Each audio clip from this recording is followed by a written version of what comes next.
പുറത്തുനിന്ന് യാതൊരു ശബ്ദവുമില്ലാത്ത നിശബ്ദമായ അന്തരീക്ഷത്തിൽ പോലും ചിലരുടെ ചെവിയിൽ ഒരു പ്രത്യേക തരം ബീപ്പ് ശബ്ദമോ മൂളലോ കാറ്റടിക്കുന്നത് പോലെയുള്ള ഇരമ്പലോ ഒക്കെ കേൾക്കാറുണ്ട്. വൈദ്യശാസ്ത്രം ഇതിനെ ടിന്നിറ്റസ് എന്ന് വിളിക്കുന്നു. ലോകമെമ്പാടുമുള്ള ദശലക്ഷക്കണക്കിന് ആളുകൾ നേരിടുന്ന ഒരു പ്രതിഭാസമാണിത്. പലപ്പോഴും ഇത് താൽക്കാലികമായി വന്നു പോകാറാണെങ്കിലും ചിലരിൽ ഇത് വിട്ടുമാറാത്ത അസ്വസ്ഥതയായി മാറുകയും ദൈനംദിന ജീവിതത്തെയും ഉറക്കത്തെയും ബാധിക്കുകയും ചെയ്യാറുണ്ട്. നമ്മുടെ ശരീരത്തിനുള്ളിലെ ചില മാറ്റങ്ങളുടെയോ തകരാറുകളുടെയോ സൂചനയായിരിക്കാം ഇതെന്ന് ആരോഗ്യ വിദഗ്ധർ പറയുന്നു. ടിന്നിറ്റസ് ഉണ്ടാകാനുള്ള ഏറ്റവും പ്രധാനപ്പെട്ട കാരണം ചെവിക്കുള്ളിലെ അതിസൂക്ഷ്മമായ രോമകോശങ്ങൾക്കുണ്ടാകുന്ന ക്ഷതമാണ്.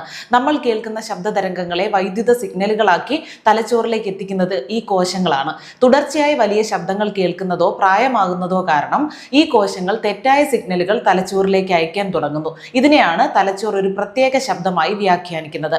കഠിനമായ ശബ്ദത്തിൽ പാട്ട് കേൾക്കുന്നവർ, ഫാക്ടറികളിൽ ജോലി ചെയ്യുന്നവർ എന്നിവർക്കിടയിൽ ഇത്തരം പ്രശ്നങ്ങൾ കൂടുതലായി കണ്ടുവരുന്നു. മറ്റൊരു പ്രധാന കാരണം ചെവിക്കായം അഥവാ ഇയർ വാക്സ് അമിതമായി അടിഞ്ഞുകൂടുന്നത് മൂലം ഉണ്ടാകുന്ന മർദ്ദമാണ്. കൂടാതെ മധ്യകർണത്തിലെ അണുബാധയും ദ്രാവകം കെട്ടിക്കിടക്കുന്നതോ ആയ അവസ്ഥകളും ഇതിന് വഴിവെക്കുന്നു. ചെവിയിൽ ഇടയ്ക്കിടെ ശബ്ദം കേൾക്കുന്നത് ഒട്ടുമിക്ക സാഹചര്യങ്ങളിലും അപകടകരമല്ലെങ്കിലും ചില പ്രത്യേക സാഹചര്യങ്ങളിൽ ഇത് ഗൗരവമായി കാണേണ്ടതുണ്ട്. ഒരു ചെവിയിൽ മാത്രമാണ് ശബ്ദം കേൾക്കുന്നതെങ്കിൽ അത് പ്രത്യേകമായി ശ്രദ്ധിക്കണം. ബീപ്പ് ശബ്ദത്തിനോടൊപ്പം തലകറക്കം, കേൾവിശക്തി പെട്ടെന്ന് കുറയുക, അല്ലെങ്കിൽ ചെവിക്കുള്ളിൽ വേദന അനുഭവപ്പെടുക എന്നിവയുണ്ടെങ്കിൽ അത് ആന്തരിക കർണത്തിലെ ഗൗരവമായ പ്രശ്നങ്ങളുടെ സൂചനയാകാം.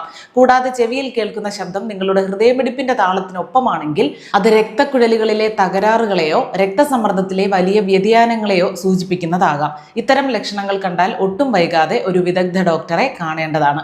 അതുപോലെ പെട്ടെന്നുണ്ടാകുന്ന കേൾവി തകരാറിനൊപ്പമാണ് ഈ ശബ്ദം തുടങ്ങുന്നതെങ്കിൽ അതൊരു മെഡിക്കൽ എമർജൻസിയായി കണക്കാക്കാം. ടിന്നിറ്റസ് കാരണം ഉറക്കം നഷ്ടപ്പെടുക, അമിതമായ ഉത്കണ്ഠയോ വിഷാദമോ അനുഭവപ്പെടുക, ദൈനംദിന കാര്യങ്ങളിൽ ശ്രദ്ധ കേന്ദ്രീകരിക്കാൻ കഴിയാതെ വരിക എന്നീ സാഹചര്യങ്ങളിലും കൃത്യമായ ചികിത്സ അത്യാവശ്യമാണ്.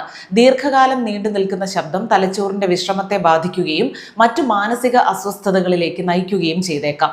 ചുരുക്കത്തിൽ മിക്കവാറും ടിന്നിറ്റസുകൾ താൽക്കാലികവും നിരുപദ്രവകാരികളുമാണെങ്കിലും നിങ്ങളുടെ ശരീരം നൽകുന്ന ലക്ഷണങ്ങളെ അവഗണിക്കാതിരിക്കുക എന്നതാണ് പ്രധാനം. ആരോഗ്യകരമായ ജീവിതശൈലിയും ശബ്ദമലിനീകരണത്തിൽ നിന്നുള്ള സംരക്ഷണവും നമ്മുടെ കാതുകളുടെ ആരോഗ്യം നിലനിർത്താൻ സഹായിക്കും. വിട്ടുമാറാത്ത ശബ്ദം അനുഭവപ്പെടുന്നുണ്ടെങ്കിൽ ഒരു ENT വിദഗ്ധന്റെ സഹായത്തോടെ കൃത്യമായ രോഗനിർണയം നടത്തുന്നത് ഭാവിയിലെ സങ്കീർണതകൾ ഒഴിവാക്കാൻ സഹായിക്കും.